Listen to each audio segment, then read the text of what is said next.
इस unit number 7 का अब जो दूसरा टॉपिक है वो हमारे पास है बाइनोमियल थ्योरम। ठीक है, यूनिट नंबर 7 का जो मोस्ट इम्पॉर्टेंट टॉपिक है, जो एग्जाम के पॉइंट ऑफ व्यू से भी इम्पॉर्टेंट है। ठीक है, यूनिट नंबर 7 की एक्सरसाइज है 7.2। कोशिश होगी कि हम इस लेक्चर में उन सवालात को खास तौर पे डिस्कस करें जो बोर्ड के पॉइंट ऑफ व्यू से बड़े इम्पोर्टेंट है। ठीक है, तो हमारे पास है बाइनोमियल थ्योरम। ठीक है, बाइनोमियल थ्योरम, बाय का मतलब होते हैं दो और नोमियल दो टर्म्स।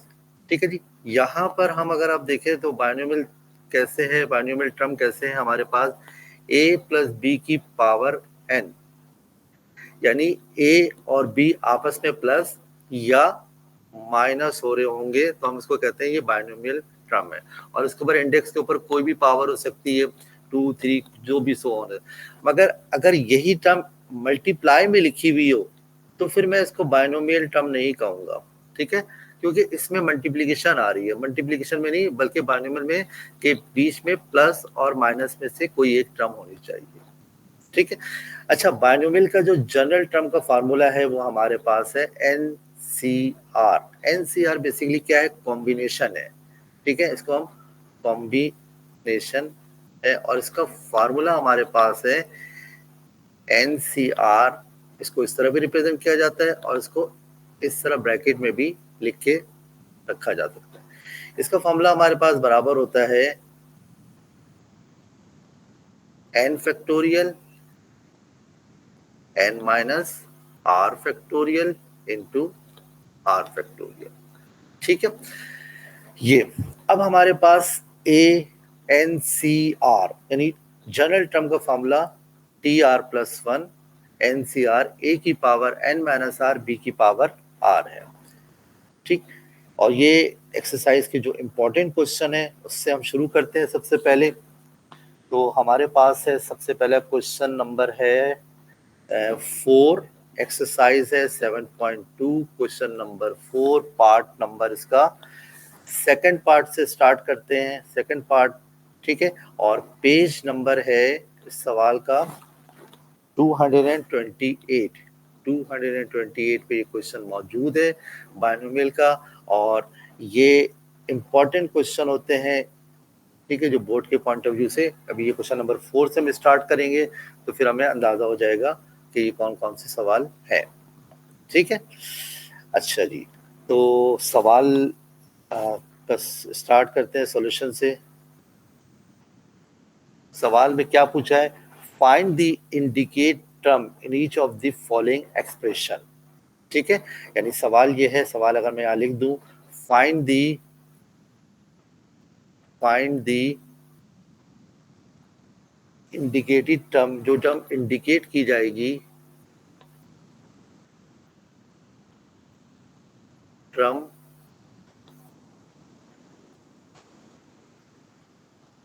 ऑफ द एक्सपेंशन, जो भी आपको एक्सपेंशन दी जाए, उसको जो एक्सपेंड करना हो वो आपको दी जा रही है। गिवन डेट में आपके पास जो चीज दी गई है वो क्या क्या है, वो आपको दी गई है A/B minus B/A whole power 8, और जो टर्म पूछी जा रही है 7th टर्म पूछी जा रही है। ठीक है, तो हम इसको कंपेयर करा लें, ज़्यादा बेहतर है, ताकि कंपेयर कराने में हमारे पास सारी चीज़ें वाजे हो जाएंगी। यानी A प्लस बी की पावर n, इसका मतलब ये हुआ कि A की जगह पे कौन मौजूद है भाई, A की जगह पे मेरे पास मौजूद है A/B। अच्छा, उसके बाद B की जगह पे कौन मौजूद है, माइनस का B/A, और n की जगह पे कौन मौजूद है, 8।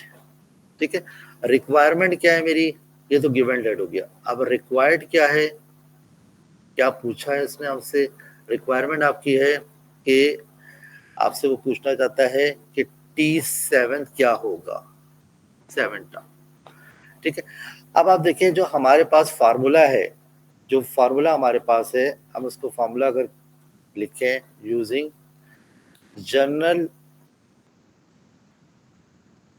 Term of a plus B की power n is general term of binomial हमारे पास जो है वो क्या है, t r plus 1 n c r a की power n minus r b की पावर r। ठीक है, ये हमारे पास जनरल टर्म फार्मूला है। अब इसमें देखिए, इसमें n की वैल्यू मुझे मालूम है 8, मुझे a की वैल्यू मालूम है a अपॉन b, मुझे b की वैल्यू मालूम है माइनस बी अपॉन ए, मगर मुझे r की वैल्यू मालूम नहीं है। क्या मैं r फाइंड आउट कैसे करूं? ठीक है, तो सिंपल सा एक छोटे सी टर्म कर लेते हैं। ठीक है, अगर आपने लिखा हुआ है फार्मूले के मुताबिक टी आर प्लस 1, तो और आपको चाहिए 7 टर्म। ठीक है, तो इनको कंपेयर कराएं, तो आर आपके पास क्या फाइंड आउट हुआ, 6 फाइंड आउट हो गया। ठीक है जी, आर आपके पास 6 फाइंड आउट हो गया। ठीक है, और अगर आप खुद भी एक कॉमन सेंस यूज करें तो आपको 7 टर्म चाहिए ना, तो यहाँ पर फार्मूले में पहले से आपके पास 1 प्लस है, तो इसका मतलब है 7 6 प्लस 1 करेंगे तो क्या बनेगा, 7 बनेगा आपके पास। ठीक है, वरना फिर ये छोटा सा एक रफ फर्क है, इस छोटे से रफ फर्क को कर ले ताकि आपको तसल्ली भी हो जाए कि वैल्यू सही निकाली। आपने बेसिकली क्या किया बच्चे, आपने ये वाली टर्म को कंपेयर कराया है इन दोनों को, यहाँ से r फाइंड आउट हो गया आपके पास। ठीक है, अब ये वैल्यू सब्स्टिट्यूट करते हैं हम, 6 प्लस 1, n की जगह हमारे पास क्या है, n की जगह 8 है हमारे पास, और r की जगह पे क्या है हमारे पास 6 है, a की रिप्लेसमेंट पे a अपॉन b की पावर, ठीक है, n माइनस r, तो 8 माइनस 6, b की हमारे पास है माइनस बी अपॉन ए की पावर r 6 है। ठीक है, अच्छा, ये कैलकुलेटर से हम डायरेक्ट फाइंड आउट कर सकते हैं। ठीक है, क्योंकि क्या आपको साइंटिफिक कैलकुलेटर की परमिशन होती है। ठीक है, साइंटिफिक कैलकुलेटर में आप इसको डायरेक्ट सब्स्टिट्यूट करके फाइंड आउट कर लेंगे। ठीक है, पहले मैं कैलकुलेटर से आपको बता देता हूँ, फिर अगर कैलकुलेटर से तो फिर कैलकुलेशन भी करके बता दी जाएगी। ठीक है, 8 शिफ्ट 6, यह है आपके पास 28, इसकी वैल्यू 28 आ गई।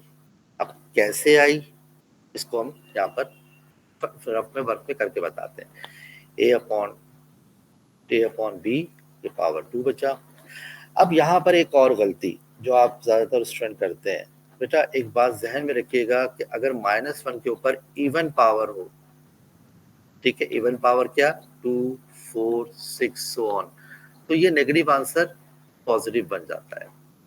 इसी तरह अगर ये -1 के ऊपर ऑड पावर हो, ठीक है, यानी 3 हो 5 हो 7 हो, इस तरह ऑड पावर हो, तो ये नेगेटिव रहता है। मगर आप में से बहुत सारे बच्चे जो है ना इस बात का ख्याल नहीं रखते। ठीक है, तो ख्याल रखिए बेटा कि बी अपॉन ए होल पावर 6 हो गई। ठीक है जी, अच्छा जी, अब 28 ऐसी रहा। अब आप देखिए कि ए की पावर 2 है और ये की पावर, थोड़ा इसको सिंप्लीफाई करने के लिए हम क्या करते हैं, थोड़ा और इसको सिंप्लीफाई कर लेते हैं। ए की पावर 2, बी की पावर 2 मल्टीप्लाई बाई बी की पावर 6, ए की पावर 6। ठीक है, जितना सिंप्लीफाई हो सकता है उसको सिंप्लीफाई कर लीजिए। 8, तो ये हो जाएगा बी की पावर 4, ए की पावर 4, और ये आपका कंप्लीट आंसर है। ठीक है, ये 7 टर्म ये आ गई आपका। अच्छा, अब बात आती है कि अगर साइंटिफिक कैलकुलेटर से जो 28 मैंने फाइंड आउट किया है, ये बेसिकली कैसे फाइंड आउट हो सकता है रफ फर्क में, हम रफ फर्क में इसको करके बताते हैं आपको। ठीक है, आपके पास है एन सी आर, ठीक है, तो ये होता है n factorial, n minus r factorial और आर फैक्टोरियल। ठीक है, एन की जगह मेरे पास क्या मौजूद था भाई, 8 था, 8 फैक्टोरियल, ठीक है, 8 माइनस 6 फैक्टोरियल, क्योंकि n की रिप्लेसमेंट में आपने 8 रखा है और r की रिप्लेसमेंट में आपने 6 रखा है, ठीक है, फिर बाद में 6 फैक्टोरियल। अब उसके बाद 8 फैक्टोरियल एज इट इज रहा, 2, अच्छा यहाँ पर भी एक फैक्टोरियल की साइन है, 2 फैक्टोरियल मल्टीप्लाई बाई 6 फैक्टोरियल। अब इसको थोड़ा सिंप्लीफाई करते हैं, फैक्टोरियल बैकवर्ड काउंटिंग है, यानी आप 8 7 6 और 2 मल्टीप्लाई बाय 1 और 6 फैक्टोरियल। तो ये जो 6 फैक्टोरियल से 6 फैक्टोरियल कैंसिल हो गया और 2 4 जा, तो ये आ गया आपके पास 28, ठीक है। अच्छा, इस फॉर्मूले में अगर मैं आपसे कहूं कि आपके एमसीक्यूज कितने हैं, तो आपके पास पहला एमसीक्यूज तो यही हुआ कि ये एनसीआर का फॉर्मूला पूछ लिया जाता है एक एमसीक्यूज में, कि एनसीआर का फार्मूला पूछ के ये पूछा जाता है कि भाई ये फार्मूला किसके इक्वल है, एक एमसीक्यूज तो ये हो गया। दूसरा एमसीक्यूज आपको कोई वैल्यूज दे देगा वो आपको, ठीक है, जैसे 8C6 इसकी वैल्यू पूछ ली जाएगी, ठीक है, इसका आपने डायरेक्ट कैलकुलेटर से फाइंड आउट करके लिखना है 28। तीसरे नंबर पे आपका फार्मूला जो है कि जनरल टर्म फार्मूला पूछ लिया जाता है, यानी TR+1 is equal to NCR A की power n minus R B की पावर r, ये फार्मूला आपसे पूछ लिया जाता है, ठीक है। जब ये फार्मूला पूछ लिया जाता है तो आप लोग कुछ तो कुछ सही आंसर लिखते हैं, फिर कभी कभी बहुत सारी मिस्टेक भी करते हैं आप लोग। अच्छा, उसके अलावा जो एमसीक्यूज पास पेपर वगैरह में मौजूद है, कभी ये पूछ लिया गया है 1C0, ठीक है, कभी ये पूछा गया है 2C2, क्या आंसर होता है। अब आप 1C0 और 2C0, 1C0 और 2C0, 1C0 तो 1 के बराबर होता है। इसका मतलब इसको जनरलाइज कर लें कि NC0 अगर लिखा हुआ हो तो इसका मतलब है कि N ही आएगा। और अगर दोनों सेम हो जाए, ठीक है, अगर दोनों सेम हो जाए, हमारे पास 1C1 हो जाए, तो भी हमारे पास 1 ही आ रहा है, ठीक है। तो चेक कर लेते हैं, 2, तो हमारे पास इसका आंसर 1 ही आएगा, ठीक है। इसका मतलब ये हुआ कि NCN भी हमारे पास 1 के बराबर है, ठीक है। ये छोटे छोटे एमसीक्यूज है। अच्छा, इसी में अगर आपसे बात की जाए कि भाई फैक्टोरियल, ठीक है, जो मैंने कहा ना कि फैक्टोरियल, ये आपके पास 8 फैक्टोरियल लिखा हुआ है और नीचे लिखा हुआ है 8, तो भाई ये इससे कैंसिल नहीं होगा, ये इससे इस तरह कैंसिल नहीं होगा, ठीक है। अगर इसको आपको कैंसिल करना है तो पूरा ब्रेक करें पहले इसको, 8 और 7 फैक्टोरियल, फिर ये 8 से 8 कैंसिल होगा और जो 7 फैक्टोरियल का आंसर आएगा वो आप यहाँ पर राइट डाउन करेंगे, ठीक है जी। अच्छा, अब एक और इम्पोर्टेंट क्वेश्चन की तरफ, ठीक है। क्वेश्चन नंबर है हमारे पास 4, पार्ट नंबर है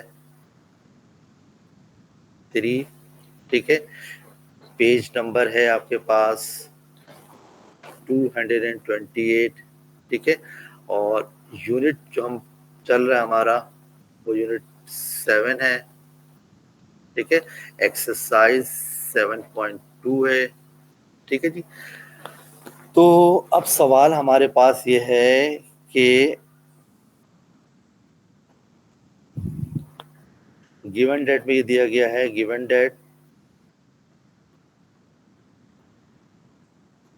डेट है हमारे पास 2x 1/y होल पावर 10 और पूछता है लास्ट टर्म, लास्ट टर्म पूछी जा रही है। ठीक है, जब लास्ट टर्म पूछी जा रही है तो इसका मतलब ये है कि मुझे इसको बताना है कि इसकी लास्ट टर्म क्या है।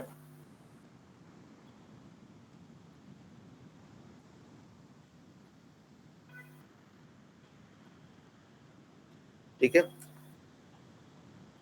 अब यहाँ वही सारी चीज़ें हम दोबारा से स्टार्ट करेंगे। हमारे पास कंपेयर करा लेते हैं। हम कंपेयर इसलिए कराते हैं ताकि आपको एक एक चीज़ का अंदाज़ा हो जाए कि a प्लस बी की पावर n है हमारे पास, तो इसका मतलब है कि a की जगह पे कौन मौजूद है, 2x मौजूद है। b की जगह पे कौन मौजूद है, माइनस का y मौजूद है, 1/y। n की जगह पे क्या मौजूद है, 10 है। तो लास्ट टर्म, अच्छा अब लास्ट टर्म कैसे फाइंड आउट करें भाई। ठीक है, अब मुझे कैसे पता कि इसकी लास्ट टर्म कौन सी है, तो इसके लिए एक छोटी सी की पॉइंट वाली बात करते हैं।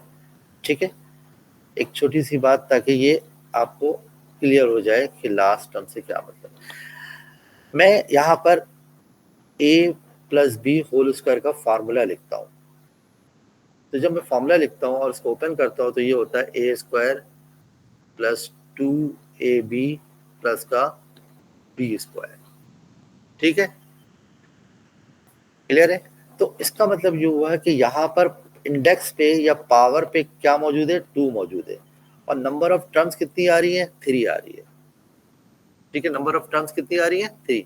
इसी तरह जब मैं अगर फॉर्मूला लिखूं a plus b whole cube का, तो ये बनेगा a cube plus 3a square b plus 3a b square plus का बी क्यूब। यानी इसका मतलब ये है कि जो भी पावर होगी उससे एक ज्यादा टर्म होगी, उससे एक ज्यादा टर्म होगी हमारे पास। तो इसका मतलब हुआ कि यहाँ पर जो लास्ट टर्म है वो आर की वैल्यू हमारे पास क्या होगी, 10 होगी। क्यों, जब मैं 10 में 1 ऐड करूंगा तभी वो 11 टर्म, और 11 टर्म इसकी लास्ट टर्म होगी। ठीक है, ये एक छोटी सी बात इससे मुताल्लिक कर ली गई। अब हमारे पास जो है, जो जनरल टर्म फार्मूला है, जनरल टर्म फार्मूला, वो है T R plus 1 N C R A की power n minus R B की पावर r। ठीक है जी, ये फॉर्मूला हमने लिख दिया। इस फॉर्मूले को लिखने के बाद अब आप ये देखिए कि हमें कौन कौन सी वैल्यूज सब्स्टिट्यूट करनी है। ठीक है, तो वैल्यूज सब्स्टिट्यूट करनी है। ठीक है, यहाँ पर हमारे पास है टी, आर की जगह आर की वैल्यू फीड करी मैंने प्लस 1। ठीक है, ठीक है, अब हमारे पास है एन, एन हमारे पास क्या है, 10, आर भी क्या है, 10। ए की जगह पे कौन आएगा, 2x, 10 माइनस 10। बी की जगह पे माइनस का 1/y अपॉन होल पावर 10। ठीक है, अच्छा 10c10। ठीक है, अब ये चेक कर लें, 10c10, 10c10 इसी फार्मूले कैलकुलेटर में आप फाइंड आउट कर सकते हैं डायरेक्ट। 10c10 आपके पास 1 के बराबर है, ये 1 आ गया। 2x की पावर 0 माइनस 1 चूंकि पावर 10 है तो ये नेगेटिव जो है वो आपका पॉजिटिव हो जाएगा, यानी 1/y की पावर 10। किसी भी नंबर पे पावर 0 वो हमारे पास 1 के इक्वल है, तो ये पूरा आंसर हमारे पास ये आ गया।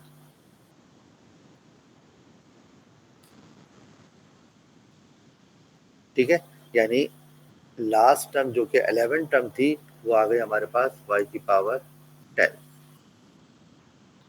ठीक है, ये एक क्वेश्चन है था जो हमने अभी किया है।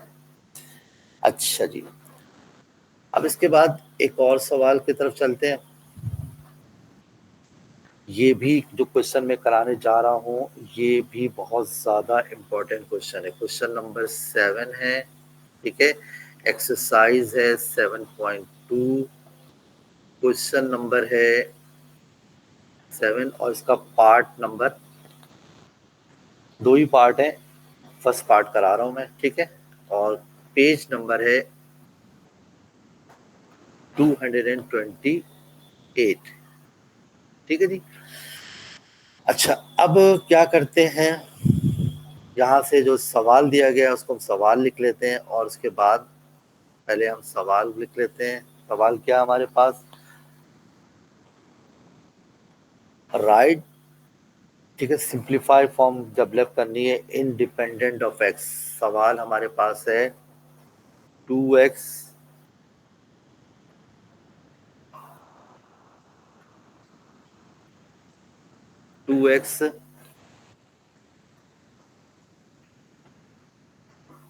प्लस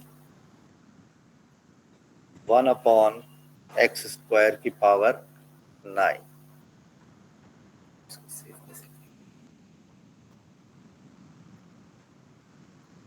अच्छा जी, अब ये हमें इसने पूछा है कि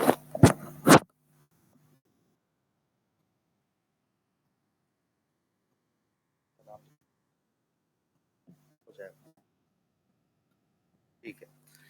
अच्छा, अब यहाँ पर जो मेरी रिक्वायरमेंट है वो है इंडिपेंडेंट ऑफ एक्स, ठीक है, इंडिपेंडेंट ऑफ एक्स, ठीक है। सिंस इसको कंपेयर कराते हैं हम पहले, कंपेयर a प्लस बी की पावर n, ठीक है। तो हमारे पास a की जगह पे कौन मौजूद है, a की जगह पे 2x मौजूद है। b की जगह पे हमारे पास 1/x² है। मैं इसको पावर नेगेटिव में लिख लेता हूँ ताकि आगे आसानी होगी। और n की जगह पे मेरे पास 9 मौजूद है। अब आप यहाँ देखें, यहाँ पर मुझे r की वैल्यू मालूम नहीं है, ठीक है, क्योंकि रिक्वायरमेंट मेरी क्या है कि रिक्वायर्ड इंडिपेंडेंट ऑफ एक्स, यानी जो आंसर आया मुझमें उसमें एक्स जिक्र नहीं हो, एक्स का जिक्र नहीं होना चाहिए, ठीक है। अब ये आर भी मुझे मालूम नहीं है, ठीक है। और ये तो मैं लेट सपोज करता हूँ, let T R plus 1 B the term is independent of X, ये एक्स से आजाद है, ठीक है। T R plus 1 N C R A की power N minus R B की पावर आर, ठीक है जी। अब ये वैल्यूज सब्स्टिट्यूट करते हैं, जो जो वैल्यूज मुझे मालूम है वो सब सब्स्टिट्यूट कर देते हैं। एन की जगह मेरे पास मौजूद है 9, आर मुझे मालूम नहीं है। ए की जगह 2x 9 माइनस आर, बी की जगह बी की वैल्यू -2 होल पावर आर, ठीक है जी। अब इसके बाद अब सारी चीजों को r प्लस 1, ठीक है। अब हमें यहाँ करना यह है कि जो हमारा वेरिएबल है, वेरिएबल यहाँ पर कौन है, हमारा वेरिएबल यहाँ पर x है, ठीक है। इसको बिल्कुल सेपरेट करना है, यानी सारी पावर वगैरह सब एक साथ अलग करनी है इनको। r plus 1 N C R A की पावर n माइनस आर और b की पावर r। ए की जगह मैंने वैल्यूज रख दी 2x n माइनस आर और b की जगह मैंने रखा x की पावर -2, ठीक है। एन सी आर यानी 9 सी आर ये एज इट इज रहा, 2 की पावर 9 माइनस आर और x की पावर 9 माइनस आर, ठीक है। यहाँ पर 9 माइनस आर, इसी तरह x की पावर हो जाएगी -2r। अब आप जो वेरिएबल x है उनकी पावर को प्लस और माइनस जो भी है वो उसको करेंगे। तो एन सी आर 9 माइनस आर एक्स की पावर 9 माइनस 3r। इस इक्वेशन को इक्वेशन नंबर 1 देकर स्टॉप करेंगे। ठीक है, now suppose that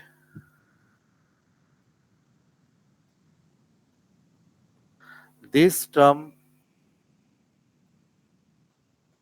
is independent of x। Independent of x का मतलब क्या है? इसका मतलब है कि x की पावर 0, यानी वहां पर कोई ना कोई कांस्टेंट वैल्यूज आ रही होंगी। तो मैं इसको करता हूं, मेरे पास x की पावर है 9 माइनस आर, तो मैं 9 माइनस 3r को इक्वल टू करता हूं 0 के। तो ये मेरे पास हो जाएगा 9 इक्वल टू 3r, और r की वैल्यू आ जाएगी 3। ठीक है, जहन में रहे कि मैंने यहाँ पर 0 इसलिए रखा है क्योंकि इंडिपेंडेंट ऑफ x का मतलब ही ये होता है कि x की पावर 0, और जबकि मेरे पास यहाँ पर x की पावर क्या है, 9 माइनस 3r। ये r फाइंड आउट करने के लिए मुझे करना है। जब ये r की वैल्यू आ जाएगी तो इसको मैं ले आके पुट करता हूँ, पुट इन इक्वेशन नंबर 1 में।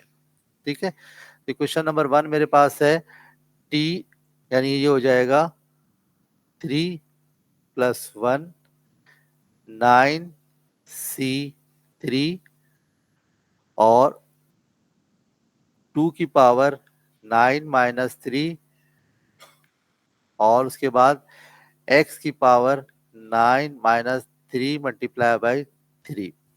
ठीक है, 9c3 जो कैलकुलेटर से हम फाइंड आउट करके लिख सकते हैं, और अगर फॉर एग्जांपल कैलकुलेटर नहीं यूज करना चाह रहे हैं आप अभी, तो मैं इसको एक कैलकुलेट करके भी बता देता हूँ। 9 factorial 9c3 factorial into 3 factorial, 2 की पावर 6 x की पावर 0। क्यों 0? क्योंकि 3 3 ज़ा 9, 9 2 ज़ा, ठीक है जी, आपके पास 3 3 9 हो गए, तो 9 हो।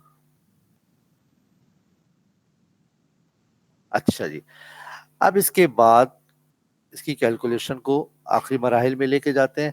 9 फैक्टोरियल, इसको मैंने लिखा, ये 6 फैक्टोरियल ये लिखा, मल्टीप्लाई बाय 3 फैक्टोरियल लिखा, 2 की पावर 6 जो होगी वो हम उसको लिख देते हैं। 2 की पावर 6 किसके बराबर है? 2 की पावर 6 हमारे पास 64 यहाँ पर आ गया। x की पावर 0 ये 1 हो गया हमारे पास। अच्छा, अब 9 फैक्टोरियल को हम पूरा सॉल्व कर देते हैं। 9 8 7 6 और 6 फैक्टोरियल मल्टीप्लाई बाय 3 2 1, तो 6 से 6 कैंसिल हो गया, तो यहाँ पर हमारे पास 64 बचा हुआ है। ठीक है, 3 3 ज़ा 9 और 2 1 ज़ा 2 2 4 ज़ा 8, तो ये हमारे पास हो गया। टोटल मल्टीप्लाई कर दीजिए, 3 multiply by 4 multiply by 7 multiply by 64, तो टोटल हमारे पास आ गया आंसर 3 मल्टीप्लाई बाई 4 और मल्टीप्लाई बाई 7 मल्टीप्लाई बाई 64, तो 5376 5376 ये हमारा टोटल आंसर हो गया। इस आंसर को हम कहेंगे कि ये इंडिपेंडेंट ऑफ एक्स है। ठीक है, अच्छा, अब एक ऐसा क्वेश्चन करते हैं जिसमें इंडिपेंडेंट के अलावा वो इन्वॉल्विंग के लफ्ज यूज करेगा। ठीक है, ये एक्सरसाइज 7.2 से ही है क्वेश्चन 7.2। ठीक है, पेज नंबर आपके पास है 228, यूनिट 7 ही है। ठीक है, बायनोमियल का थ्योरम का टॉपिक है। अच्छा, अब ये जो क्वेश्चन मैं करने जा रहा हूँ ये भी बोर्ड के पॉइंट ऑफ व्यू से इंपॉर्टेंट क्वेश्चन है। ठीक है, तो पहले जो गिवन डेट है वो मैं लिख लेता हूँ। गिवन डेट में मेरे पास है, given that 2x³ minus 1/x² whole power 7। ठीक है, कंपेयर करा लेते हैं इसको। Compare by a plus B की पावर n। a की जगह मेरे पास मौजूद है 2x³, b के पास मेरे पास मौजूद है 1/x²। अच्छा, मैंने पहले भी कहा था कि इसकी पावर को ऊपर लाके नेगेटिव कर लें ताकि कैलकुलेशन में आसान हो जाए। और n=7। यहाँ पर भी वही बात कि r मुझे मालूम नहीं है, r मुझे मालूम करना है। ठीक है, अब मैं सपोज करता हूं late tr+1 be the term involving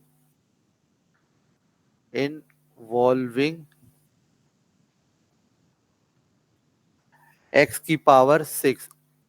पिछले सवाल में मुझसे कहा गया था इंडिपेंडेंट ऑफ x, और इस सवाल में मुझसे कहा जा रहा है इन्वॉल्विंग x⁻⁶। ठीक है, using general term formula, using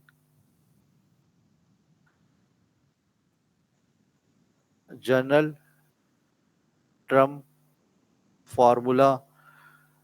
general term formula हमारे पास क्या है? tr+1 NCr a⁻n-r b⁻r। ठीक है, अब जो जो वैल्यूज हमें पता है वो हम सब्स्टिट्यूट करते हैं इसके अंदर।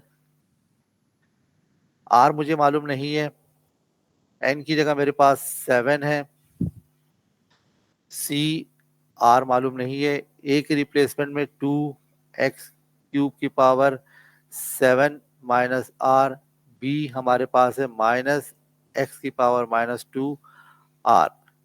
ठीक है, अब ये सारी वैल्यूज सब्स्टिट्यूट करने के बाद मुझे टारगेट वही करना है कि x को सेपरेट करना है। अच्छा, अब यहाँ पर बड़े ख्याल से मुझे कैलकुलेशन करनी है इस पॉइंट के ऊपर। इस पॉइंट पे बड़ा मुझे ख्याल रखना है, क्योंकि माइनस के ऊपर मुझे ये नहीं पता है कि r की वैल्यू इवन है या ऑड है। ठीक है, तो इसको जरा बहुत समझ के कैलकुलेशन करनी है। और ठीक है, 7CR मैंने 2 को सेपरेट किया 7 -r, और x को सेपरेट किया 7 -r। इसी तरह अब आप यहाँ देखिए, यहाँ पर ये 1 है तो मैं इसको लिखूंगा -1 की पावर r और x की पावर -2r। ये पॉइंट जरा अच्छी तरह बेटा क्लियर होना चाहिए आपका, ये वाला पॉइंट। ठीक है, ये वाला पॉइंट अच्छी तरह आपको क्लियर होना चाहिए कि ये वैल्यूज आई कहाँ से। ठीक है, इसका कोफिशिएंट अगर मैं इसको यहाँ लिखूं इसको, तो बेसिकली ये चीज क्या लिखी हुई है मेरे पास, अगर मैं इसको लिखूं तो -1 x⁻² है, यानी इसको और डिफाइन करके लिखूं तो इसका जो कोफिशिएंट है वो -1 है। ठीक है, जहन में रखिएगा, तभी इसी वजह से मैंने इसको सेपरेट किया है। अच्छा, अब उसके बाद करना क्या है, अब यहाँ पर हमारे पास जो है वैल्यू सब्स्टिट्यूट कर दी मैंने। अब tr+1 7CR 2⁻7 -r -1⁻r x⁻7×3 = 21।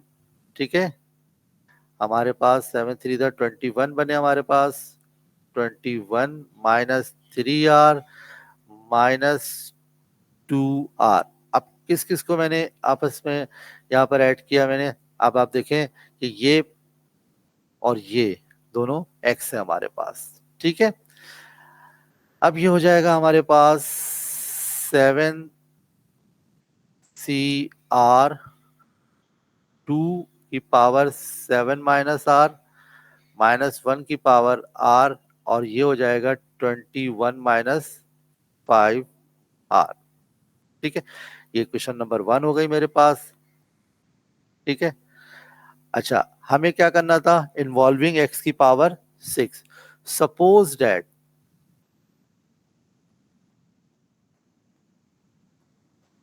this term is involving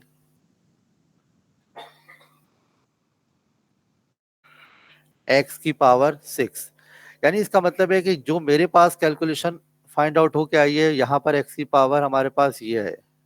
ठीक है, ये x की पावर हमारे पास है, और मेरे पास जो सवाल में गिवन डेट में है वो x⁻⁶ है। तो क्या करते हैं, यहाँ है 21 -5r = 6। ठीक है जी, अब ये देखिए कि 21 माइनस 5r ये वाली एक्स की पावर है, ठीक है, और दूसरे में कौन है, एक्स इजिकल की पावर 6 है, ठीक है। तो 21 माइनस 6 आपके पास 15 आ गया, ठीक है, ये 15 हो गया, यानी अगर एक रफर कर लें तो इस तरह ये चीज इस तरह हुई आपके पास, ठीक है। अच्छा, 15 को 3 से डिवाइड कराएंगे तो आपके पास जो रिजल्ट जनरेट होगा वो होगा 3। अब इस आर की वैल्यू को इक्वेशन नंबर 1 में सब्स्टिट्यूट कर दें, ठीक है, जो आपने 1 कही है ना उसमें 1, तो ये आपके पास जो आंसर बनेगा T3+1, ठीक है, 7C3, उसके बाद 2 की पावर 7 माइनस आर है, यानी 7 माइनस 3 है, माइनस 1 की पावर 3 है, ठीक है। अब आप देखें यहाँ पर है x की power 21 minus 5 multiply by 3। 7C3 calculator से डायरेक्ट फाइंड आउट कर लेते हैं, 7C3 कैलकुलेटर से फाइंड आउट करते हैं, 7C3, तो ये आ गया 35 आपके पास, 2 की पावर 4, अब ये ऑड पावर है तो ये नेगेटिव नेगेटिव ही रहेगा, और यहाँ पर आपके पास 6 आ जाएगा, ठीक है। कैलकुलेटर में डायरेक्ट इसको मल्टीप्लाई करें, 35 मल्टीप्लाई बाय 2 की पावर 4, ठीक है, तो 560, ये आपके पास आंसर आ गया, x की पावर 6 और नेगेटिव साइन ये। तो ये हमारे पास एक सवाल पूरा कंप्लीट हो गया। जो इम्पोर्टेंट क्वेश्चंस है उनमें से एक सवाल ये भी अल्हम्दुलिल्लाह कंप्लीट हुआ है। अब थोड़ा सा इसका एक रिव्यू देखते हैं कि जब एग्जाम में ये सवाल आता है तो जो एग्जामिनर है उस वो कितने मार्क्स इसको अवॉर्ड करता है, ठीक है, और कहाँ पर क्या गलती हो सकती है, क्या पॉसिबिलिटी है, तो ये भी हम जरा हाईलाइट कर लेते हैं, ठीक है। सबसे पहली जो गलती स्टूडेंट करते हैं वो ये पावर लिखना भूल जाते हैं, ठीक है। दूसरे नंबर पे जो सबसे ब्लेंडर मिस्टेक होती है, बड़ी गलती होती है, वो माइनस साइन भूल जाते हैं कि माइनस साइन लगाते ही नहीं है। जहन में ये बात होती है कि एन की वैल्यू 7 है तो आर की वैल्यू 6 ले लेंगे या आर की वैल्यू 8 ले लेंगे, जबकि जो ऐसा नहीं है, ठीक है। ये क्वेश्चन शॉर्ट में आते हैं तो 4 मार्क्स के आपके पास क्वेश्चन है ये, ठीक है, 4 मार्क्स का ये क्वेश्चन है। इसको इस तरह एक्सप्लेन करते हैं, जब आप ये पूरी टर्म एक्सप्लेन कर देते हैं और जनरल टर्म फॉर्मूला लिखते हैं तो यहाँ पर आपको 1 मार्क्स अवॉर्ड कर दिया जाता है, ठीक है। इसी तरह जब वैल्यू सब्स्टिट्यूट करते हैं और यहाँ तक पूरा पहुंचते हैं तो तकरीबन 1 मार्क्स आपको यहाँ पर पूरे यहाँ पर 1 मार्क्स यहाँ अवॉर्ड कर दिया जाता है, ठीक है। और जब ये कंप्लीट करते हैं तो यहाँ पर 1 मार्क्स आपको दे दिए जाते हैं, और कंप्लीट जब आंसर आ जाता है तो यहाँ पर आपके पास 1 मार्क्स अवॉर्ड कर दिया जाता है, 4 मार्क्स इस तरह आपको मिल जाते हैं।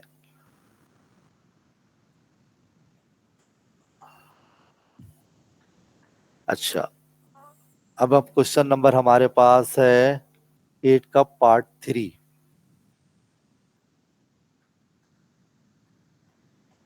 ठीक है। गिवन डेट में मेरे पास है गिवन डेट, अच्छा पेज नंबर हमारे पास वही 228 है और एक्सरसाइज 7.2 ही है, ठीक है, 7.2। गिवन डेट में हमारे पास है x² plus a² upon x की पावर होल पावर 5।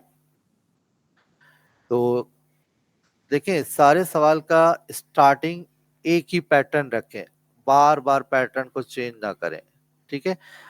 अब आपके पास a की वैल्यू क्या है, a की वैल्यू पास आपके पास x² है, b की वैल्यू आपके पास क्या है, a² अपॉन x, क्या कहा था कि इसको नेगेटिव में कर लीजिए इसकी पावर को, और n की जगह आपके पास 5 है, r आपको मालूम नहीं है, ठीक है। अब उसके बाद आप सपोज करते हैं let t r+1 b the term involving x की पावर 1। ठीक है, तो यहां फॉर्मूला लिखते हैं हम TR+1 NCR A की power N minus R B की पावर R। ठीक है, वैल्यू सब्स्टिट्यूट करते हैं।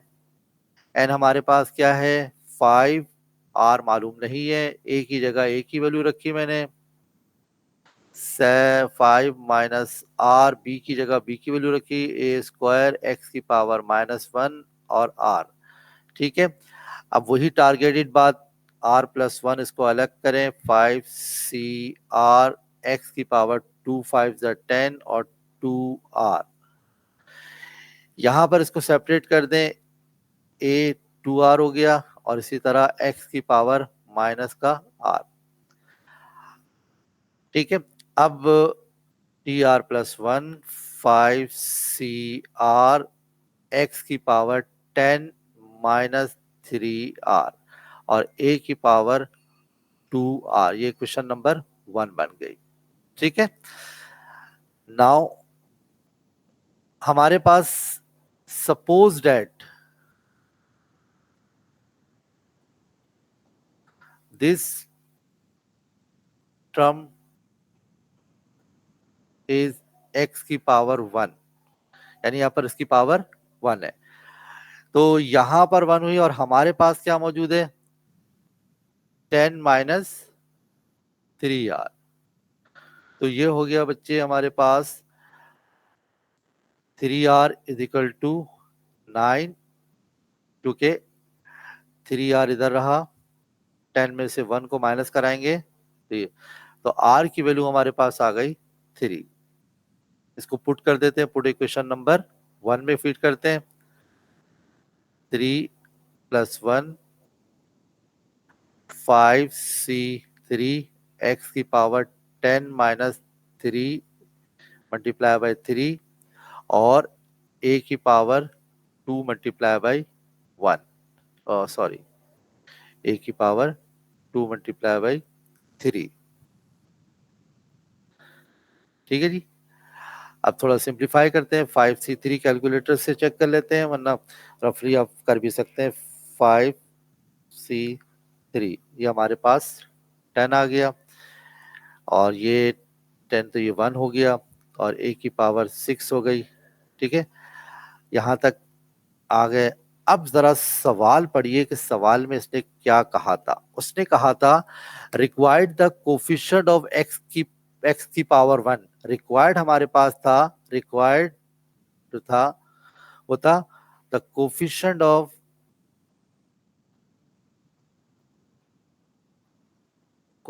ऑफ x की पावर 1। अब हमारे जहनों में ये बात जहन में क्लियर होनी चाहिए कि कोफिशिएंट कहते किसे हैं। जैसे 3x की पावर 4 लिखा हुआ है, ये जो 3 है ना, ये जो 3 है इसको हम कहते हैं कोफिशिएंट।